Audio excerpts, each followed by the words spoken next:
What if I told you that the Emperor Marcus Aurelius, despite commanding the might of Rome, negotiated peace with his enemies and never once pleaded or justified himself? The secret? He believed that to beg or explain was to hand over his power. Have you ever noticed how the people who control the room rarely feel the need to justify their actions? Why is it that those who plead always seem to lose, while those who stand firm are unshakable? Today, I want to challenge everything you think you know about negotiation and reveal how the ancient Stoics mastered influence without ever lowering themselves to plead or justify. What would happen if you applied these rules the next time you faced a conflict? This video will break down the essential, unbreakable rules that elite negotiators and the greatest Stoic minds follow. Never plead, never justify. You'll discover not just how to hold your ground, but how to command respect and outcomes, even in the toughest situations. And I'll show you, step by step, how these ancient strategies still dominate modern high-stakes negotiation. What if I told you that Marcus Aurelius, the philosopher-emperor who ruled the vast Roman Empire, faced moments where everything hung in the balance, yet he never once resorted to pleading or justifying his actions? Picture him at his writing desk, on the front lines with parchment in hand, as news arrives of barbarian armies gathering at Rome's northern border. Political allies urge caution, enemies make veiled threats, and even friends pressure him to take desperate measures.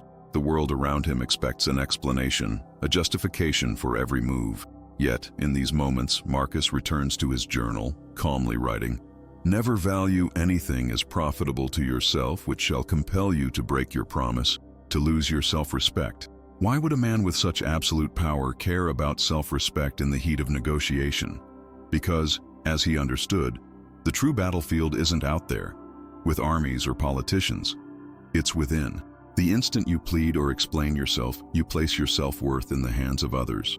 Marcus realized that power given away in negotiation is almost never recovered. Think about it. Have you ever handed over your own power just to make a situation easier? Maybe it was in a meeting, when you quickly agreed to something just to avoid tension. Maybe it was in a personal relationship, when you pleaded for understanding instead of holding your ground.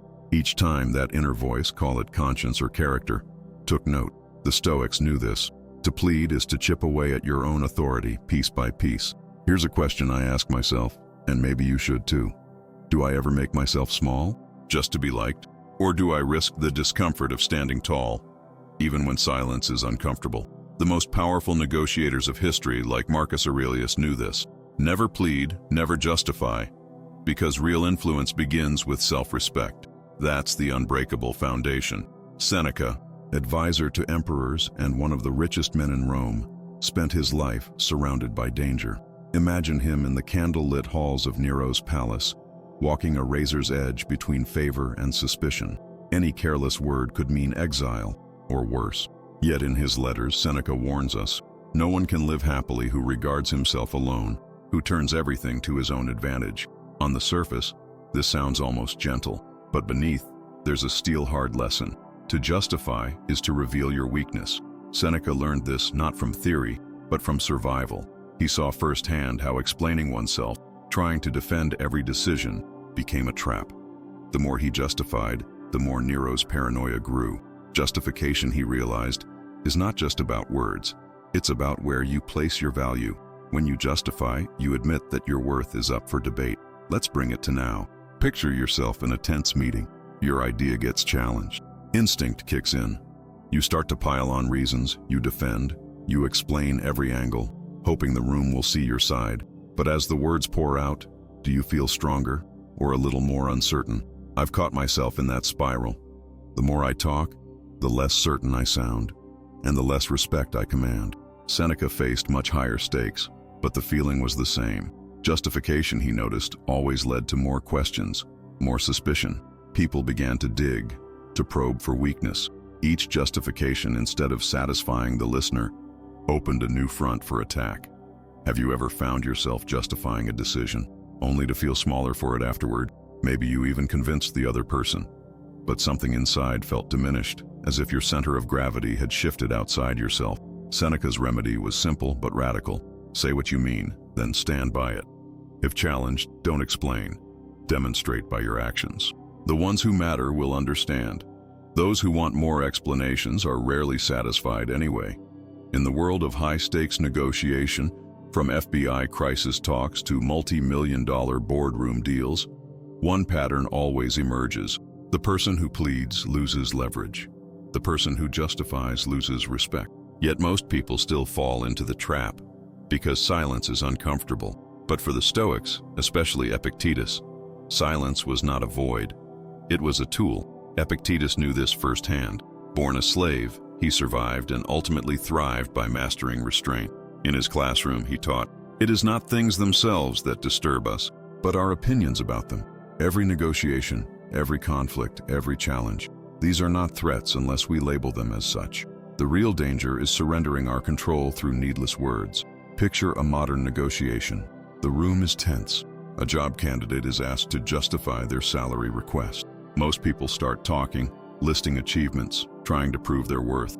The elite negotiator, however, simply states their number and then waits. The silence grows heavy. The impulse to fill it, to explain, is almost overwhelming. But here's the secret. Whoever breaks the silence first often loses ground. This isn't just theory. The most effective FBI negotiators use silence as their greatest weapon. They've found that, when faced with a tough demand, most people rush to plead or explain. But the agents who remain silent, holding steady, are far more likely to get what they want. What if, next time you felt pressured to explain yourself, you just didn't? What if you let the silence do the talking? I know the urge to fill the air with justifications, to prove your worth, to plead for understanding. But I also know the power that comes from restraint. In that moment, you become unshakable. Not because you're louder, but because you refuse to hand over control. Do I have the courage to sit with silence? To let others react instead of always reacting myself? In the ancient Roman world, reputation was everything. There's a little-known story about Gaius Laelius, a close friend of Scipio Africanus and famed as one of Rome's sharpest diplomats.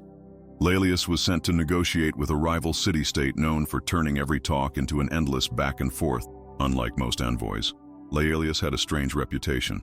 He was famous for never pleading his case and never justifying his requests, no matter how tense things became. On the day of the negotiation, the opposing delegates expected the usual, a flurry of arguments, endless explanations. Instead, Laelius made his case simply, with almost alarming brevity, and then sat quietly, waiting. He didn't repeat himself, he didn't defend, and when pressed, he simply restated his terms with the same calm clarity. Curiously, the other side quickly began to backtrack, offering concessions before the negotiations even got tough. They felt the weight of Laelius's certainty. His refusal to plead or justify was more than a technique. It was a signal. This is where Rome stands. We won't move because we don't have to. In the end, the deal favored Rome, almost effortlessly. What's fascinating is that this approach built a kind of myth around Laelius. Rival negotiators started assuming he always had stronger cards than he let on. His reputation for restraint became a form of power. Today, reputations are still built the same way, even if the stakes look different. Think about the people in your life or workplace whose opinions seem to carry more weight. Is it because they're always explaining themselves? Or because when they speak, they do so with clarity, and then let their words stand? The world respects boundaries. Each time you refuse to plead or justify, you reinforce your position, sometimes more than you realize. Have you ever noticed that the people who rarely explain themselves are the ones everyone listens to most? Picture this. You're sitting across from your manager in a performance review. The air is heavy, your palms are sweating just a bit. The topic shifts, salary. You've done your research, you know your worth, but the question hangs in the air. Why do you think you deserve a raise? The reflex is almost universal. Your mind races to assemble evidence. Projects completed, hours worked, praise received. Most people start speaking quickly, piling on reasons, hoping that the sheer weight of their justification will tip the scales. But let's imagine a different path. Instead of launching into explanations, you take a breath. You state calmly, "Given my contributions this year, I believe a raise to this level is appropriate." And then, you go silent. The pause is excruciating. The urge to fill it with more reasons, to plead your case, to justify every dollar, is nearly overwhelming. Your manager looks at you, perhaps even raises an eyebrow, waiting for more. This is the moment of truth. This silent confidence is what separates the elite negotiators from everyone else. They know that every additional justification only invites debate. Each new argument becomes another front to defend. By stating your value and holding your ground, you create a different kind of tension, a productive one, where the other side is forced to react to your certainty. Do I have the discipline to resist the urge to explain myself? Can I let the silence hang, trusting that I've said enough? Here's the paradox. Most people believe that if they just explain a little more, they'll be understood and rewarded. But in reality, true respect and better outcomes come to those who can sit with the discomfort, letting their value speak for itself. A few years ago, researchers at Harvard Business School ran an experiment that stunned even seasoned negotiators. They found that when negotiators used fewer words, and especially when they refused to plead or justify, they were consistently rated as more competent, trustworthy, and authoritative. Even when their demands were ambitious, the mere absence of justification boosted their influence. Why does this work? The answer runs deep, straight to the heart of Stoicism. Conviction is contagious. When you believe in your own position without needing to defend it endlessly, others begin to believe too. It's as if your certainty fills the room, quietly shifting the dynamic.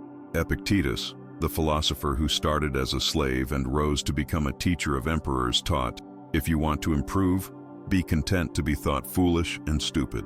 What does that mean in negotiation? Sometimes you must let go of the need to be perfectly understood. You must risk being underestimated or even disliked for the sake of staying true to your principles. Let's go back to the boardroom. Imagine someone at the table quietly and confidently states their position, then sits back, hands folded, unruffled by the silence that follows. Instantly the focus shifts. Suddenly the rest of the room is reacting to them, not the other way around. There's a quiet power in someone who trusts their own value so deeply, they don't scramble to justify it. Can I let go of the need to win every argument, or to be liked by everyone? Can I be content even when my silence is misunderstood? Here's a curiosity. That same Harvard research showed that over time, the negotiators who said less and justified less were not only more successful, but actually liked more as leaders. Their presence, built on confidence and restraint, inspired trust, while the constant explainers faded into the background. Beneath every plea and every justification hides a very human need, the craving for validation. We want to be seen, understood, accepted, but in negotiation, this craving can become a hidden weakness, a crack in our armor that others sense. Even before we speak, Epictetus, ever direct, warned, don't explain your philosophy, embody it. The real message? Live your values so deeply that you don't need to announce them. In high-pressure moments, pleading signals desperation. Justification invites others to debate your motives instead of your message. Both shift the power dynamic away from you. Why do we fall into this trap? Neuroscientists say our brains are wired for social acceptance. Rejection lights up pain centers as if we're being physically hurt. So we justify, we plead, we long for a nod of approval, a look of understanding, anything to ease the discomfort. But the Stoics saw through this. They knew that every act of self-explanation handed your center of gravity to someone else. The more you seek validation, the more you train others to expect it from you. Your words lose gravity. Your presence shrinks. Think about your own life. Have you noticed how the people who stand firm, who act instead of explaining, seem to command more respect, even in silence? There's a reason. Conviction needs no spotlight. It radiates outward, quietly, almost invisibly. Do I crave validation so much that I'm willing to lose influence for it? Can I risk being misunderstood if it means standing true to myself? Here's the Stoic paradox. The less you chase approval, the more you are given it. The moment you stop pleading and justifying, you step into your true power. Calm, grounded, and ready for anything. Step inside any room where real decisions are made, whether it's a closed-door board meeting, a high-stakes legal negotiation, or even a family gathering where tension quietly simmers. You'll notice something subtle but unmistakable. The most influential person in the room is rarely the loudest. They're not the one flooding the air with explanations. Instead, they project a presence, an unshakable calm that anchors everyone else.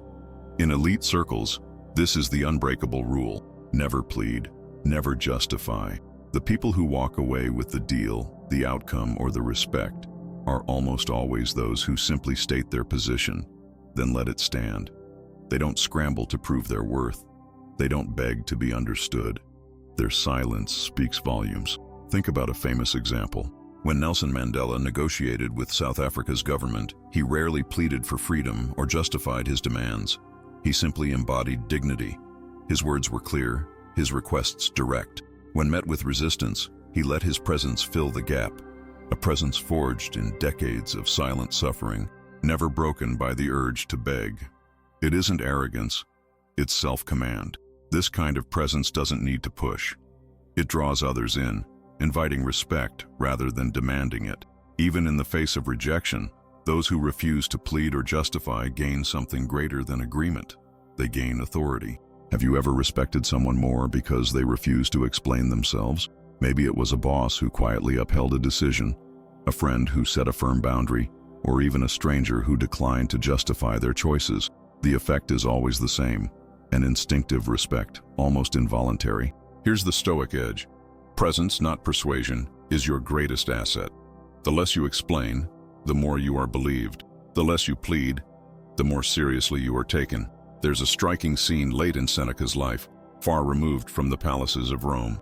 After years as the empire's most influential advisor, Seneca was exiled, stripped of power, comfort, and the respect of the very court he once shaped. For many, exile would mean desperate letters, endless pleas for mercy, or at the very least, some self-justification. But Seneca chose a different path. He settled quietly on the island of Corsica, writing not to beg for return, but to reflect on what remained within his control. In a letter to his mother, he confessed the pain and loneliness of exile, but refused to plead for rescue or to justify his reputation. He wrote, "We suffer more in imagination than in reality."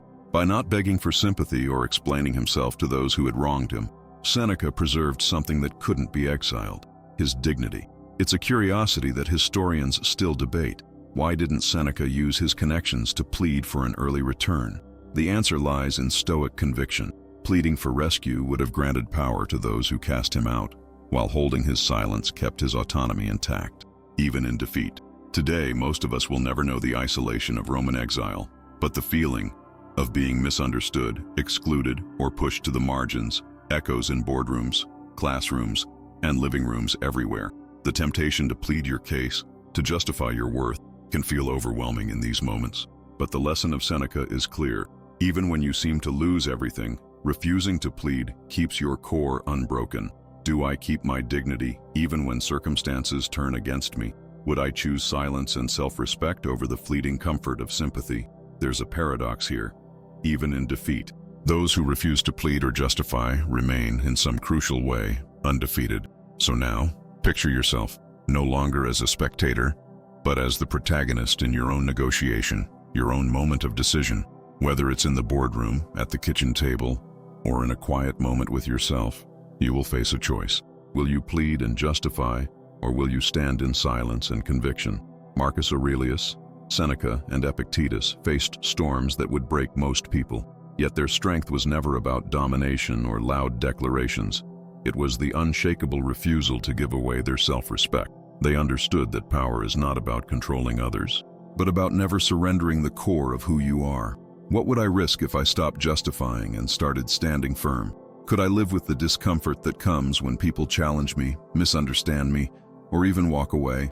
Or is there something greater to be gained, something unbreakable, that emerges only when I refuse to plead or justify? You may not control every outcome, but you always control the ground you choose to stand on. Here's my challenge for you. In your next tough conversation, say what you mean, clearly, simply, with respect. Then let your words stand. Don't fill the silence. Don't pile on explanations. Just wait and watch how the world shifts around you. The discomfort will pass, but the respect you earn, both from others and from yourself, will endure. What's the hardest situation you've ever faced where you refuse to justify yourself? Or maybe you wish you had? Share it below. Your story might inspire someone else to choose dignity over desperation. Never plead, never justify. In a world obsessed with validation, the rarest power is the courage to hold your own ground, calm, quiet, and unshaken. If this message resonates, leave a comment. Subscribe so you don't miss the next deep dive into the Stoic playbook, because every day is a negotiation, and how you show up changes everything.